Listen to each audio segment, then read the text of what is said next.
Welcome, friend. Glad to see you again. I have a question for you.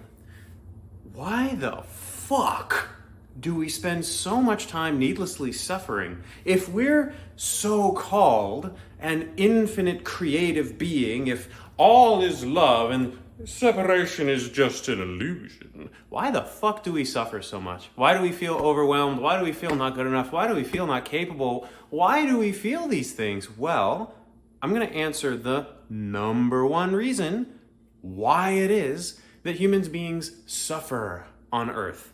And unsurprisingly, it has something to do with your core beliefs. My name is Gladius Sovereign. I created the Sovereign Mind Method, which you can install now to be able to permanently delete limiting beliefs, break any spells, delete any programs that no longer serve you. I've got free online courses, free books, and a free community where you can come learn this technology and gain the ability to delete what we're about to talk about, which is the number one cause of your suffering as a human being. So I invite you to pay close attention and have fun. Let's begin. The reason why people suffer is not the concept of their so-called limiting beliefs. Every single belief is a limitation program. The consciousness that you're in possession of actually doesn't really live up here. That's just an illusion and a story too.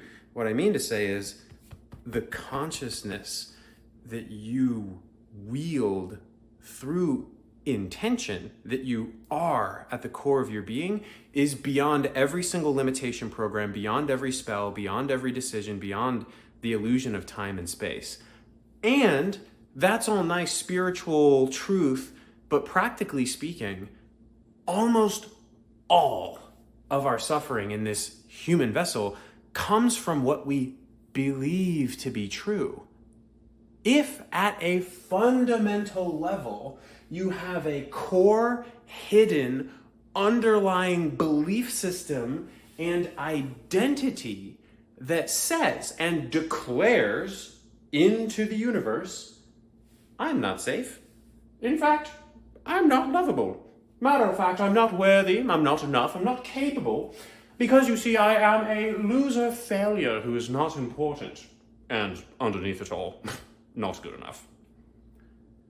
Can you see as a possibility that if you are perceiving reality through that lens, that it might be slightly harder to have the money that you want, to have the success that you desire, to feel the love and happiness that you truly desire underneath the illusion of money and success? Maybe, let's keep exploring this concept, shall we? This concept of core beliefs. Why do I emphasize the word core instead of limiting belief? Well, again, every single belief imaginable is a limitation program. Even if you believe, I am great at basketball, you're taking the infinite potential that you are and you are condensing it into one spell, great at basketball. And so you believe it and you play basketball and you shoot points and you have fun and it's awesome. Good job. However, when we talk about core beliefs, we're talking about the original subterranean, subconscious core infrastructure of the mind, as Lion Goodman likes to call it. These are the formative beliefs, the format upon which all of your surface level beliefs get constructed. And so if you're dealing with a root cause in your experience, a belief system, an identity structure that looks or sounds or feels kind of like that, you're going to have a hard time. You're going to suffer a lot in life. And unfortunately, until you make the free will decision to choose to disbelieve these lies and to break the spell that you put upon yourself, you will endlessly suffer until you die. Now, cancel, fuck that thought, because you're a sovereign being. You're a sovereign mind. You have the ability to actually choose what it is that you believe. You have free will, instantaneous choice over what you believe. If you don't believe me, just think about the fact that once upon a time, you had a core belief. One of your formative beliefs was Santa is real. But then at some point, someone pointed something out to you, and that caused a shift in perspective. You took off the Santa is real glasses and filter upon your perception, and then you never ever saw Santa ever again. You just saw fat dudes in costumes playing pretend as a fictional character. So you've always had the ability to delete limiting beliefs on command your entire life, right? It's just a matter of choosing to learn how to exercise that power, that superpower that you've always had inside of you. You just forgot how to do it. So we're here reteaching you how to do it at the Sovereign Mind Community and Method.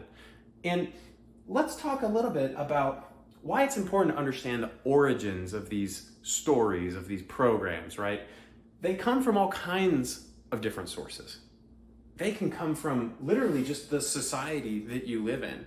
Your mental image of what a beautiful woman or successful man, that definition, you didn't choose that, did you?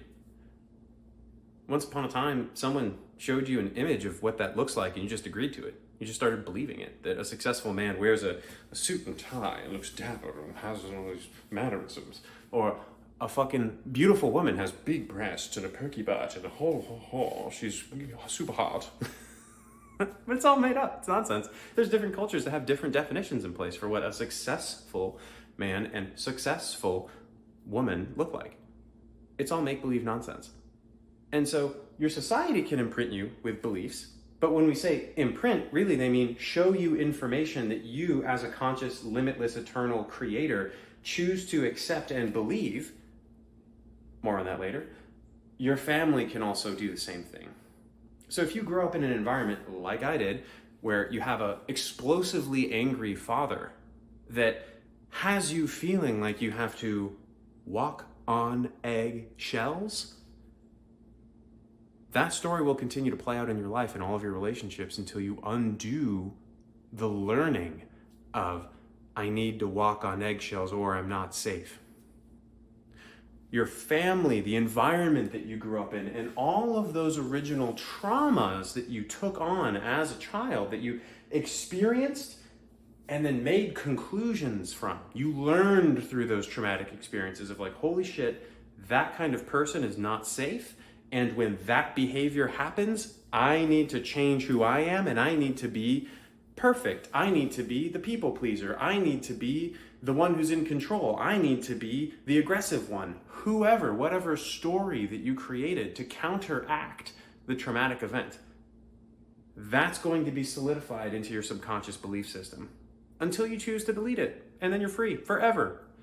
We'll talk about how to do that. I promise. I'm dedicating my entire life to talking about how to do that. If you want to know how to delete these programs, go to sovereignmind.org.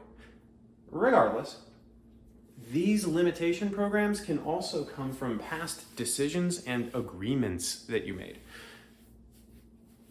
Do you know anyone, by chance, who might have had the thought, I fucking hate my mom, I fucking hate my dad, and I'm going to be the opposite of them? No, you don't know anyone who's ever had that thought. That has never played out in any relationship you've ever had. That's never played out in anything that you've ever evered, right? Come on. No, in fact, when you make a decision like that, like I did when I was 14 years old, I can remember it very clearly, I choose to be the opposite of my dad. Oh, new identity. I know who I am. I am the inverse multiplication of my dad. I am the opposite of my dad. Great, cool, that's who I am now. And I change my behaviors and show up in a world differently as a result of that belief and make different decisions until I eventually came to the conclusion that, oh shit, this causes me enormous pain and suffering to wall my heart off from my father due to wounding that I took on when I was 14. I'm a 29-year-old man now. What the fuck am I doing? Let me undo that program. I now choose to dispel and discreate. I now choose to undefine. I now choose to disidentify with that belief system. Oh, cool. Now I'm back. I'm like my authentic self again. This is great, right? Those decisions and those agreements that you make with yourself get stored in your psyche as core beliefs, and they can have long-lasting ramifications if you're not conscious and intentional about what decisions and agreements that you make.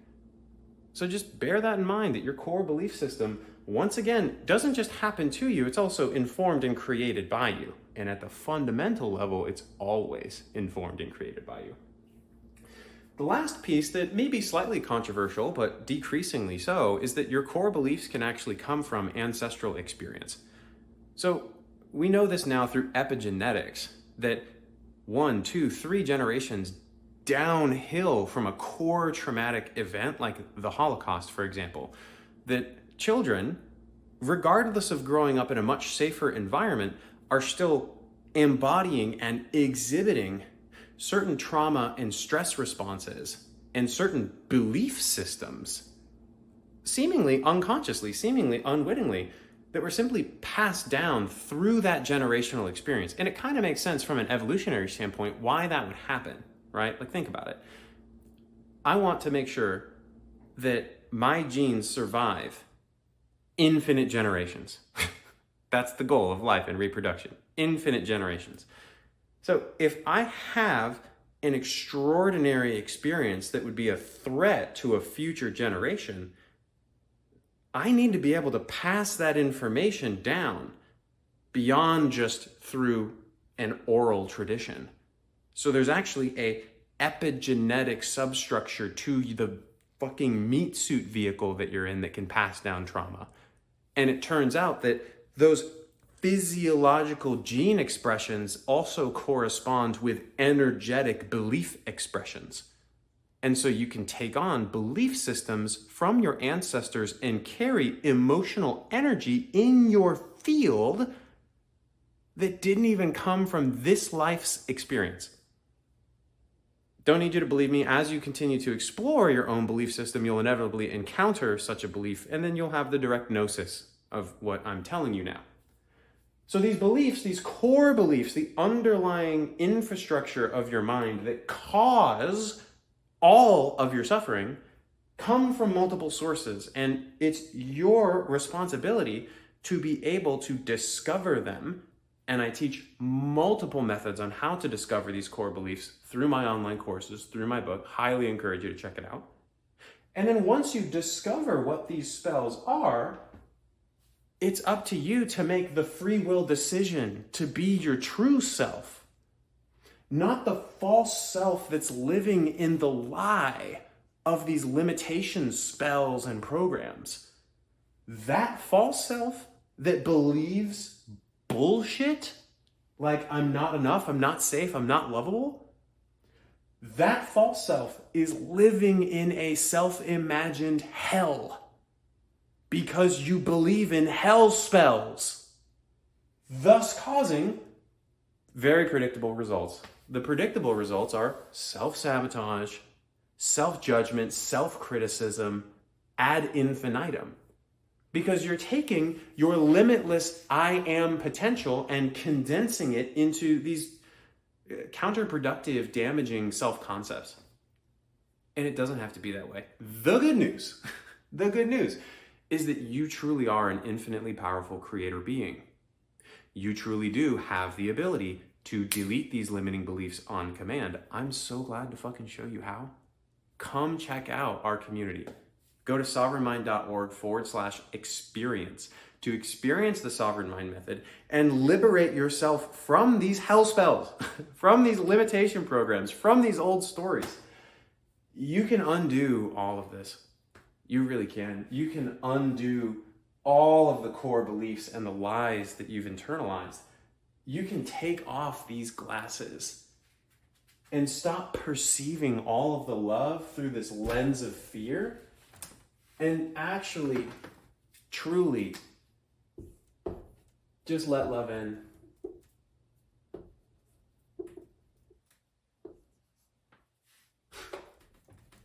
This is what happens. Do you want that? Come join us. I love you. That was a lot of fun.